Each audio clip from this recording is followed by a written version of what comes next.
하나님 말씀 창세기 47장 13절에서 26절의 말씀입니다.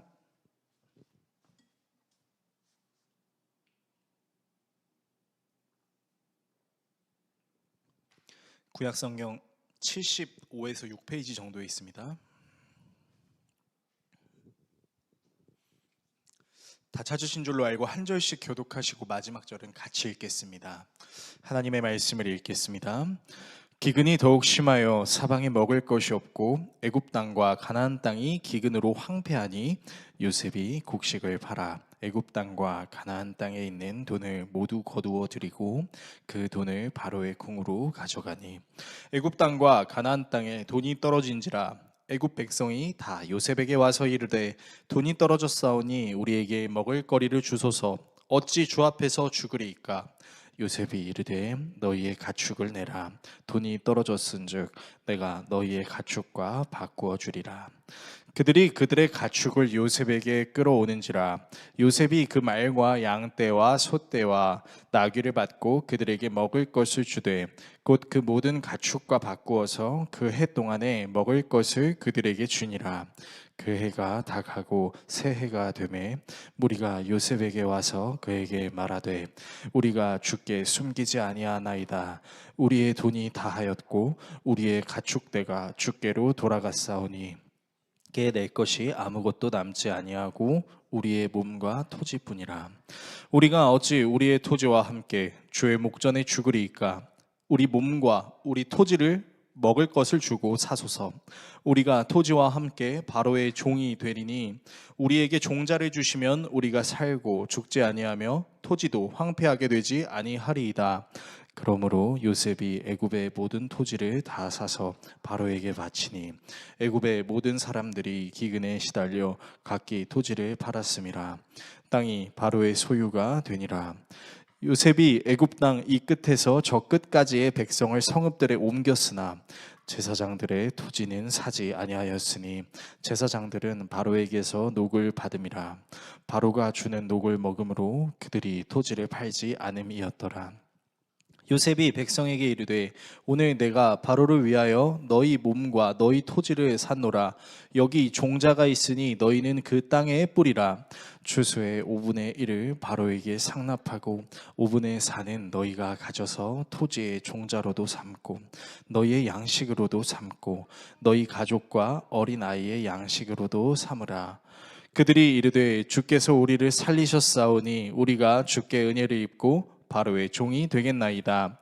요셉이 애굽 토지법을 세우매 그 5분의 1이 바로에게 상납되나 제사장의 토지는 바로의 소유가 되지 아니하여 오늘날까지 이르니라. 아멘. 오늘 여러분과 함께 창세기 강의 66번째 시간 요셉의 토지 정책이라는 주제로 하나님의 말씀 나누도록 하겠습니다. 혹시 여러분은 나태주 시인이 쓴 풀꽃이라는 시를 혹시 알고 계신가요? 그 시인의 이름과 제목을 들어서는 익숙하지 않을 수도 있지만 시의 내용을 들으시면 금세 알아차리실 겁니다. 시의 내용은 이렇습니다. 자세히 보아야 예쁘다. 오래 보아야 사랑스럽다. 너도 그렇다. 굉장히 짧은 시인데 참으로 좋은 시의 내용입니다.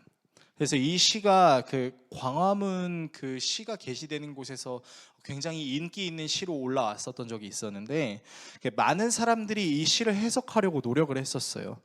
그래서 이제 이 시에 대해서 여러 의미들을 내놨지만 이 시를 집필하신 나태주 시인께서 CBS 강연을 통해 이 시의 의미에 대해서 이렇게 얘기했습니다. 예쁘지 않은 사람을 예쁘게 보기 위해서, 사랑스럽지 않은 사람을 사랑스럽게 보기 위해서 이 시를 썼습니다 라고 얘기를 하더라고요. 마치 플라시보 효과가 느껴지는 것처럼 이 시는 예쁘지 않은 사람을 예쁘게 만들기도, 사랑스럽지 않은 사람을 굉장히 사랑스럽게 만들 수 있는 능력을 가지고 있는 것 같습니다.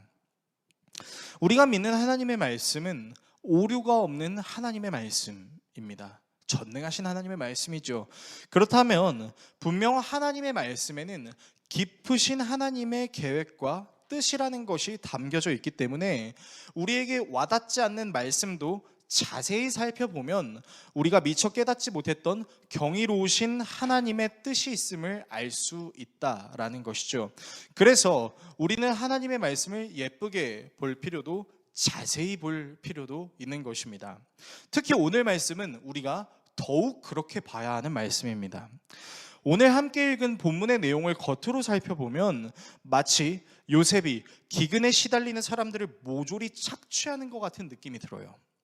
이집트와 가나안의 기근이 심하게 들어서 사람들이 점점 야위어져 가고 있는데 그 야위어져 가는 사람들의 돈을 앗아가는 것처럼 보이고 또 그 돈을 다 끌어다가 곡식을 샀는데 돈이 떨어지니까 이제 요셉에게 애원해서 그러면 이제 집짐승을 달라라고 얘기해서 돈이 없어지니까 집짐승을 갈취하고 이제는 집짐승이 없어지니까 그 사람들이 가지고 있던 밭 심지어는 그 사람들의 몸뚱아리마저도 요셉에게 바치는 이 환경을 보면은 마치 요셉이 이집트 사람들의 모든 것을 착취하는 것 같은 느낌이 듭니다. 과연 요셉은 정말로 이집트 사람들의 모든 것을 착취하는 악한 정책을 펼친 사람이었을까요? 오늘 본문을 통해 여러분과 다음과 같은 내용을 나누려고 합니다. 먼저 요셉의 토지 정책은 정말로 악랄한 것이었는지에 대해 살펴보겠습니다. 그리고 요셉은 어떻게 이런 토지 정책을 펼칠 수 있었는지에 대해서 살펴보겠습니다. 마지막으로 우리가 담대하게 세상을 살 수 있는 이유에 대해서 살펴보겠습니다. 요셉이 왜 이런 토지 정책을 펼칠 수 있었는지, 요셉의 토지 정책이 정말로 악랄한 것이었는지, 그리고 요셉이 왜 이런 토지 정책을 펼칠 수 있었는지, 그리고 우리가 담대하게 세상을 살 수 있는 이유, 이 세 가지에 대해서 나누고 기도하는 시간을 갖도록 하겠습니다. 첫 번째, 요셉의 토지 정책은 정말로 악랄한 것이었는지에 대해 한번 살펴볼게요. 이집트 사람들의 돈을 모으고 그들이 가지고 있었던 집짐승을 모으고 심지어는 밭과 그들의 몸까지 모조리 거두어 들이는 요셉은 정말로 악랄한 총리였을까요? 실제로 이 요셉에 대해서 굉장히 악랄하다라고 평가하는 신학자들이 덜어 있습니다. 그러나 요셉이 정말로 악랄한 사람이었다면 이 모든 재산을 거두어들이는 과정에서 요셉은 자신의 진리를 추구했을 것입니다. 그러나 요셉은 자신에게 거두어들인 모든 돈과 집짐승 그리고 밭을 누구에게 주었냐면은 자신이 섬기고 있었던 파라오에게 줬습니다. 본문 13절에서 14절 그리고 20절의 말씀을 한번 살펴보고 싶은데요. 화면을 통해서 같이 읽겠습니다. 함께 읽습니다. 기근이 더욱 심해지더니 온 세상에 먹거리가 떨어지고 이집트 땅과 가나안 땅에서는 이 기근 때문에 사람들이 야위어 갔다. 사람들이 요셉에게 와서 곡식을 사느라고 돈을 치르니 이집트 땅과 가나안 땅의 모든 돈이 요셉에게로 몰렸고 요셉은 그 돈을 바로의 궁으로 가지고 왔다. 20절도 읽겠습니다. 어른께서 보시는 앞에서 우리가 밭과 함께 말할 수 없지 않습니까? 그러니 우리의 몸과 우리의 밭을 바꾸서 먹거리를 파십시오. 우리가 밭까지 바쳐서 바로의 종이 되겠습니다. 우리에게 씨앗을 주십시오. 그러면 우리가 죽지 않고 살아날 것이며 밭도 황폐하게 되지 않을 것입니다. 요셉은 이집트에 있는 밭을 모두 사서 바로의 것이 되게 하였다. 이집트 사람들은 기근이 너무 심함으로 견딜 수 없어서 하나같이 그들이 가지고 있는 밭을 요셉에게 팔았다. 그래서 그 땅은 바로의 것이 되었다. 자, 여러분 말씀해 보시면요.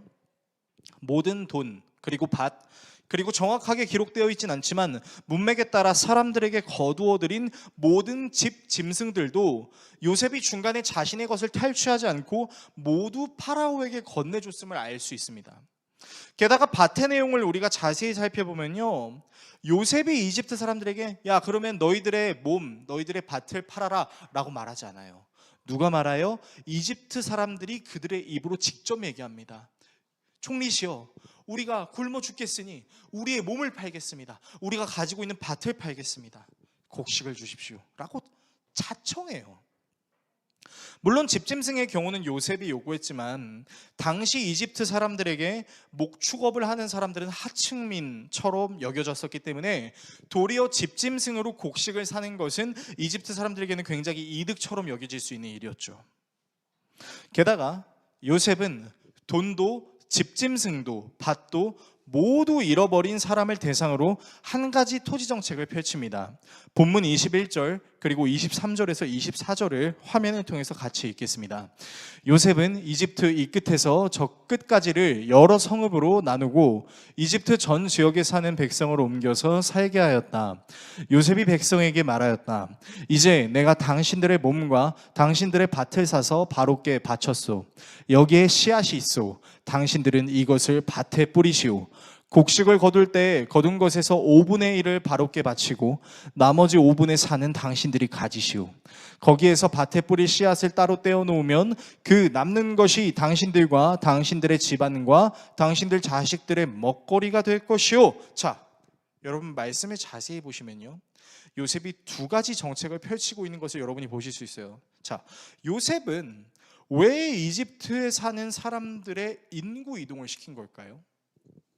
그러니까 이 끝에서 저 끝까지 사람들을 옮겼다라는 것은 다른 말로 무슨 말을 이제 의미하는 것이냐면 이집트에 있는 사람의 거주지를 계속 자기의 뜻대로 옮겼다라는 겁니다. 그러면 왜 요셉은 이집트에 사는 사람들의 인구 이동을 시키는 것일까요? 아마도 당시의 문화와 상황과 환경을 고려했을 때 요셉이 인구 이동을 시킨 이유는 힘이 없고 약한 사람들이 배려받지 못함을 생각했던 것으로 추정됩니다. 자, 여러분, 당시 이집트랑 이집트 주변의 가나안까지 엄청난 기근이 펼쳐졌었어요. 그래서 이 기근이 심각해지니까 사람들은 먹고 살기 위해서 어떻게 해요? 자신이 가진 것을 점점 팔아야 하는 지경에 이르렀습니다. 자, 그런데 자신의 것을 팔아도 여전히 먹고 살 수 있는 것이 남아있는 사람이 있는 반면에 정말 가진 것이 없어서 이제는 내 몸밖에는 팔 것이 없다라고 말할 수 있는 사람들도 분명히 존재했을 거예요. 자, 그렇다면 그 어려운 상황 속에서 내가 아직은 먹고 살 수 있다라고 생각하는 사람들이 할 수 있는 행동 중에 하나가 뭐냐면요, 자신이 가지고 있는 곡식을 가난한 자들에게 폭리를 취하듯이 팔아치우는 것입니다. 여러분도 잘 알다시피 여러분, 나라에 어떤 재난이 일어나면 사람들이 가장 먼저 하는 행동이 뭔지 아세요? 마트 가서 라면 사요. 마트 가서 통조림 삽니다. 마트 가서 어떤 일이 일어나도 먹을 수 있는 그런 음식을 사재기를 하기 시작해요. 그리고 나중에 사재기를 하고 나서 그걸 어떻게 해요? 정말 그것이 필요한 사람들이 있을 때 원래 가격의 몇 배나 되는 돈으로 팔아버립니다. 그 상황에서도 이제 이득을 취하는 거죠. 그래서 여러분들도 너무 잘 아시는 것처럼 나라에 재난이 일어나면 사람들이 먹을 것부터 먼저 사고 악한 마음을 지닌 장사꾼들은 이때다 싶어서 가격을 폭등해서 파는 것처럼 이집트에도 당시 그와 비슷한 일이 일어날 수 있었다라는 거죠. 그래서 요셉은 가난하고 힘이 없는 자들이 힘이 있는 자들로부터 괴롭힘을 당하게 하지 않기 위한 과감한 인구 이동 정책을 실천하고 있는 것입니다. 그리고 인구 이동만 시킨 것이 아니라 국가의 곡식 창고를 열어서 곡식 종자를 사람들에게 나눠줘요. 그리고 그것을 사람들이 가지고 있는 밭에 뿌리라고 이야기합니다. 그러면서 너희들이 직접 이 밭을 재배해라. 그리고 그 밭에서 나는 곡식의 5분의 1은 파라오에게, 나머지 5분의 4는 너희들이 가져라 라고 이야기해요. 혹시 이 5분의 1, 20%가 굉장히 많은 수치라고 여러분 생각하실 수 있을 텐데요. 자, 물론 오늘날에는 이 수치가 굉장히 많습니다. 우리가 대출을 받더라도 대출 금리가 20%라고 하면 누가 대출을 받겠어요? 사채도 그렇게 받지 않잖아요. 하지만 고대 근동사회는 좀 달랐습니다. 당시 고대 근동사회에서 이와 같은 일을 실행했을 경우 기본적으로 빌리는 사람이 얼마를 줘야 됐었냐면요, 기본적으로 35%에서 많게는 50%까지 줘야 됐습니다. 이런 수치가 굉장히 기본적이었던 고대 근동 시대 속에서 요셉의 20% 완전히 파격되오죠. 정말로 시민들을 생각하는 정책이죠.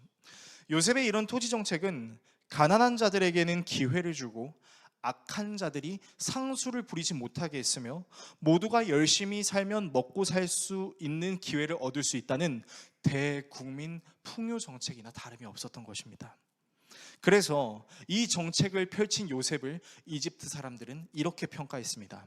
본문 25절을 화면을 통해서 같이 읽겠습니다. 백성들이 말하였다. 어른께서 우리의 목숨을 건져주셨습니다. 어른께서 우리를 어여삐 보시면 우리는 기꺼이 바로의 종이 되겠습니다. 여러분, 이 말씀을 통해서 우리가 분명히 알 수 있는 사실은요, 이 말씀을 표면적으로 봤을 땐 마치 요셉이 돈, 집짐승, 그리고 그들의 몸, 그들의 발까지 다 착취하는 것처럼 보이지만 사실은 그것들을 전부 다 가져서 국유화시킴으로 그때 당시 약한 자들을 정말 괴롭힐 수 있는 그 악한 자들의 음모를 저지함과 더불어 모든 국민들이 먹로부터 살리는 대단한 일을 한 것이죠. 그래서 우리는 하나님의 말씀을 볼 때 자세히 보아야 하고 오래 보아야 하는 것입니다.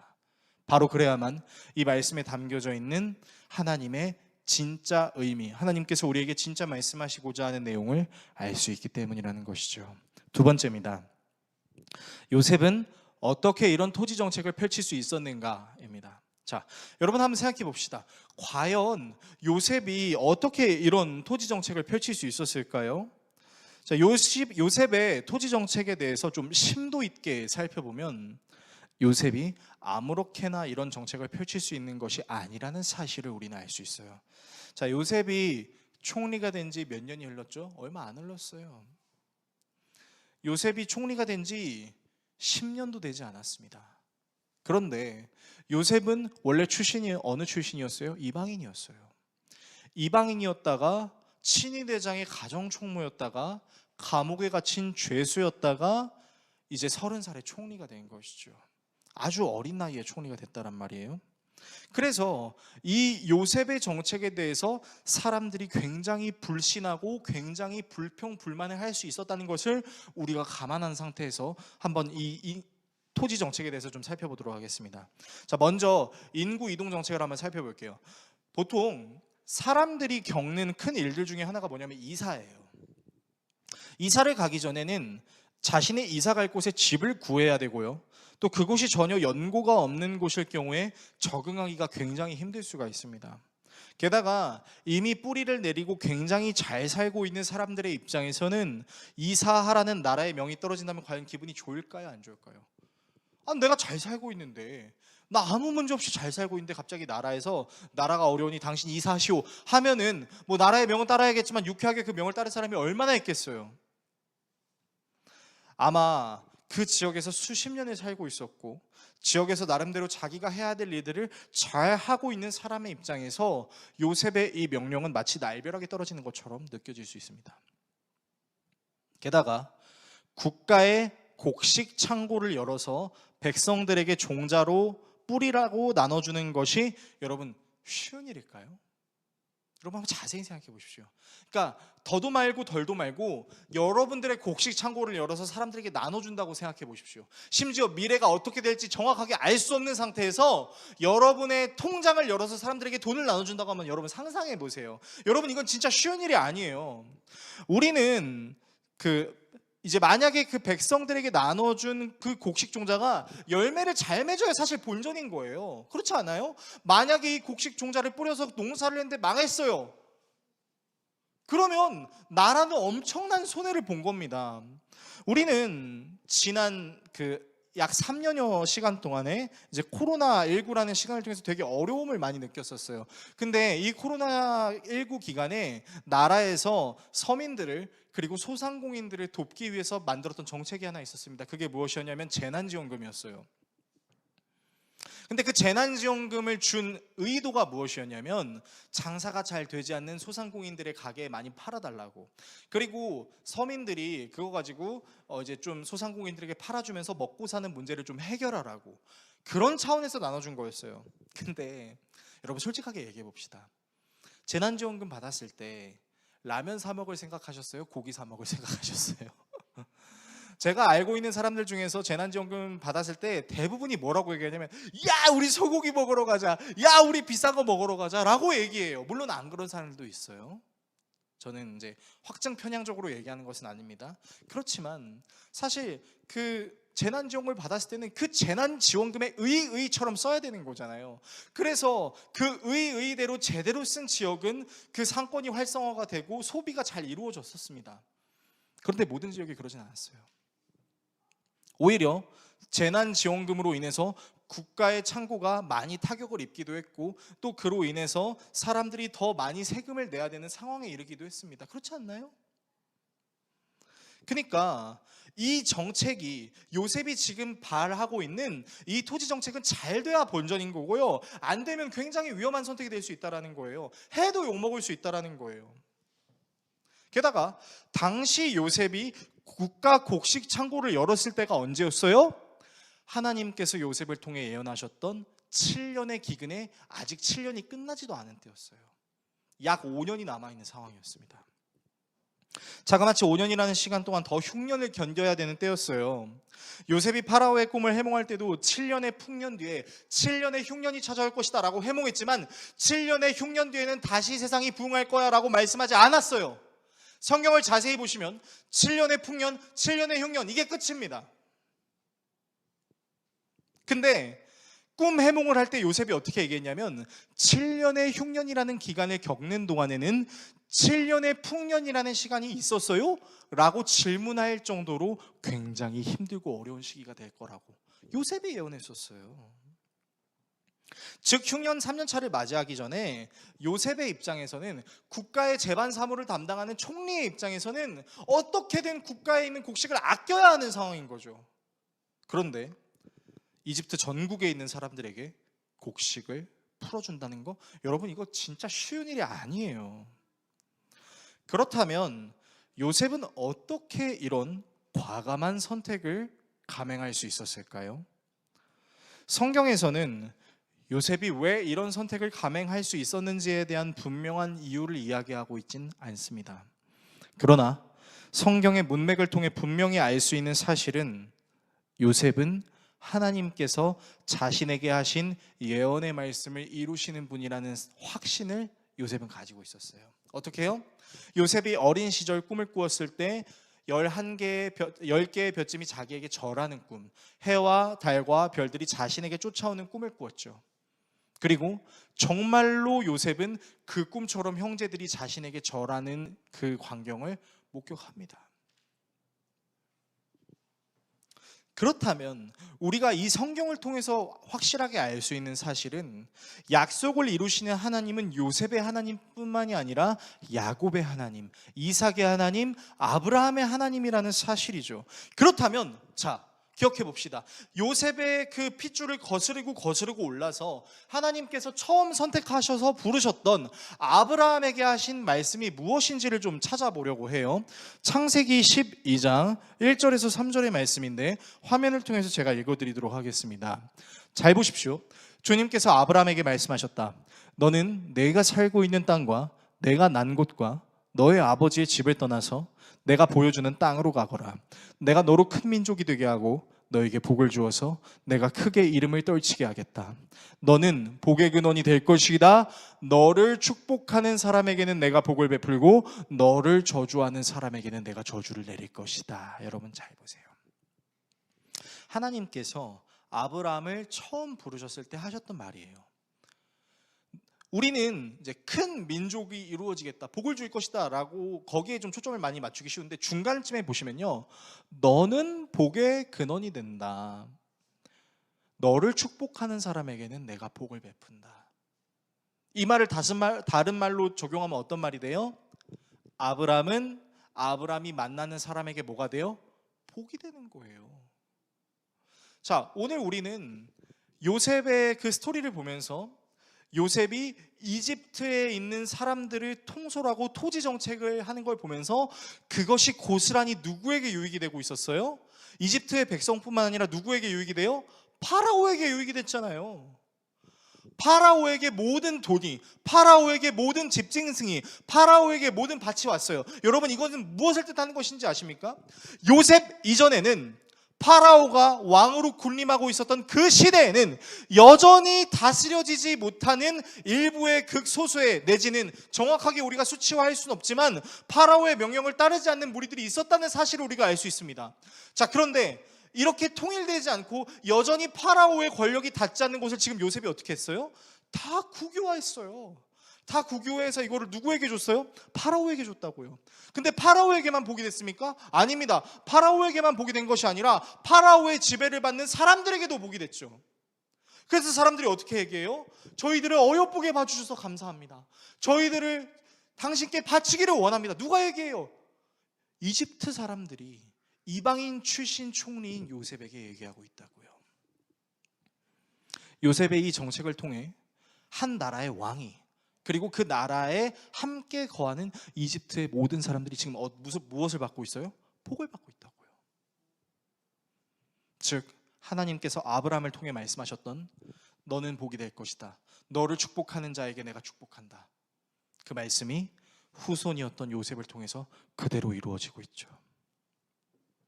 또 한 가지 말씀을 좀 봤으면 좋겠습니다. 창세기 15장 13절에서 14절의 말씀입니다. 역시 하나님께서 아브라함에게 하신 말씀인데요, 주님께서는 아브라함에게 말씀하셨다. 너는 똑똑히 알고 있거라. 너의 자손이 다른 나라에서 나그네 살이를 하다가 마침내 종이 되어 400년 동안 괴로움을 받을 것이다. 그러나 너의 자손을 종살이하게 한 그 나라를 내가 반드시 벌할 것이며 그 다음에 너의 자손이 재물을 많이 가지고 나올 것이다. 아브라함을 통해서 하나님께서는 아브라함의 후손들이 이방 땅에서 400년 동안 괴로움을 받게 될 거라고 얘기합니다. 야곱도 이 말씀을 생각했을 수 있습니다. 그리고 야곱도 이 말씀을 요셉에게 했을 수도 있어요. 왜요? 지금 야곱의 모든 가족들이, 약 70여 명의 가족들이 이집트의 고센 땅 라암세스에 와 있잖아요.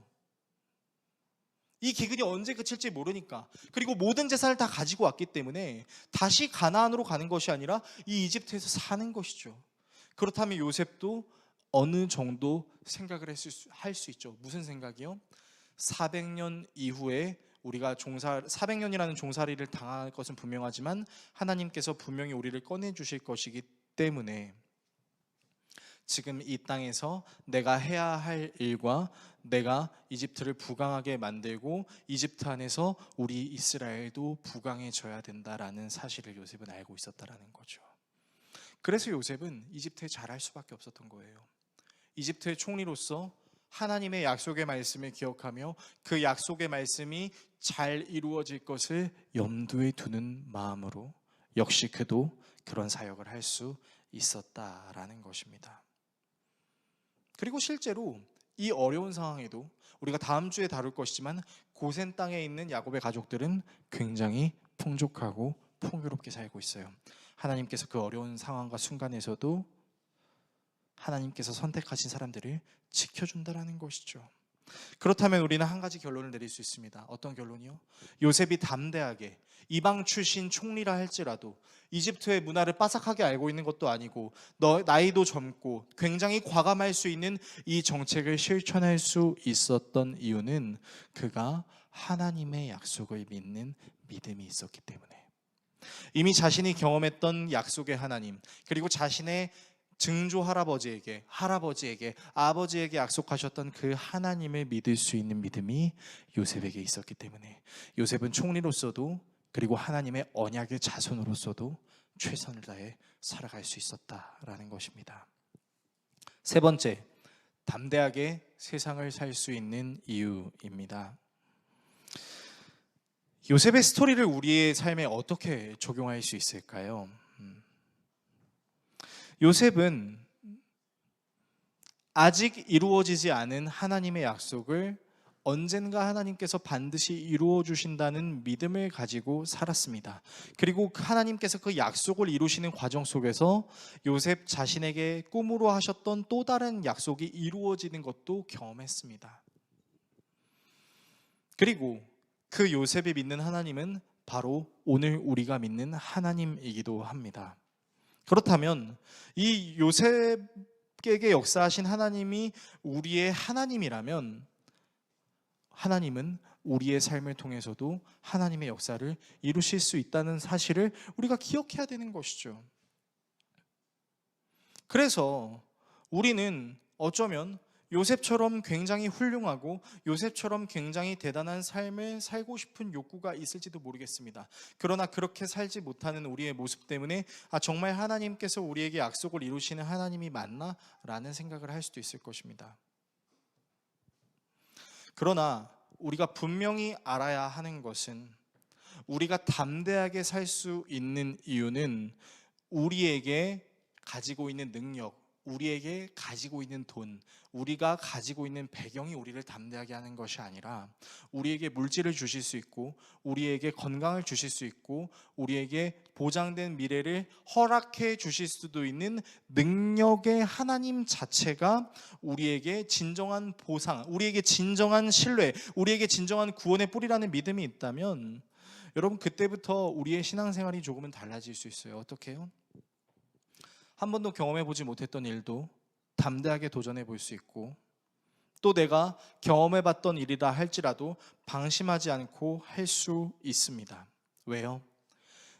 그것이 정말 하나님께서 내게 주신 비전이라면, 그것이 정말 하나님께서 내게 하라고 말씀하신 것이라면 하나님께서는 반드시 그 일을 하게 만드시는 하나님이시기 때문이신 것이죠.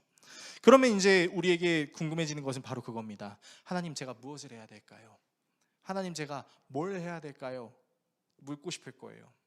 근데 이제 여러분들이 신앙생활을 하시면서 여러 번 느꼈던 것 중에 하나는 무엇이냐면, 하나님, 제가 뭘 해야 될까요? 라고 물을 때 하나님께서는 명확하게 대답을 해주시 않으셨다라는 거예요. 그렇지 않습니까? 여러분, 지금까지 인생을 살아보시면서 두 갈래, 세 갈래, 여러 갈래의 갈림길에 섰을 때 하나님 뭐 해야 돼요? 라고 질문했을 때 하나님께서 이거 해 라고 말씀해 주신 경험이 혹시 있으세요? 있으시면 그분이 저보다 더 뛰어난 신앙을 가지신 분이라고 제가 말씀드릴 수 있을 것 같아요. 왜냐하면 하나님은 한 번도 저한테 이거 해라 저거 해라 라고 말씀하신 적은 없었기 때문이죠.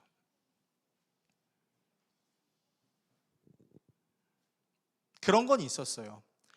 뭔가 가슴이 뜨거워지는 느낌. 내가 이거를 생각했을 때 이것만 생각하면 막 설레고 도파민이 막 분출이 되고 왠지 해야 될 것 같은 그런 느낌이 드는 거. 그래서 그게 하나님의 부르심인가? 라고 생각해서 갔다가 하나님의 부르심이 아닌 것 같다라는 느낌을 받았던 적도 여러분 허다할 것입니다.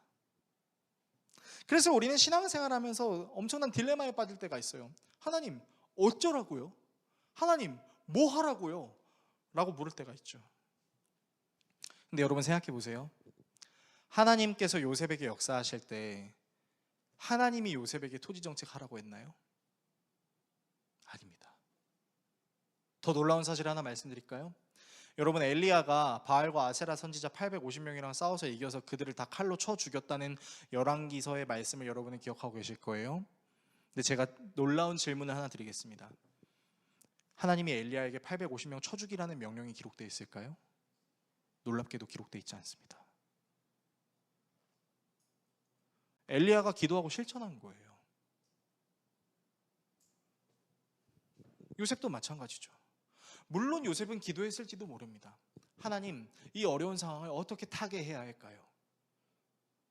그리고 하나님께서 뭔가 인사이트를 주셔서 토지 정책을 발의했을 수도 있지만 성경에서는 언급되어 있지 않아요. 자, 그러면 여기서 우리에게 중요한 것은 무엇이냐?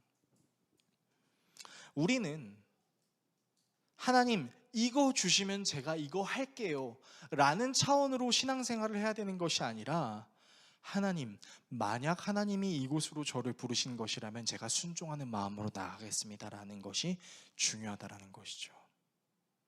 우리는 신앙생활을 하면서 자꾸만 보장을 요구합니다.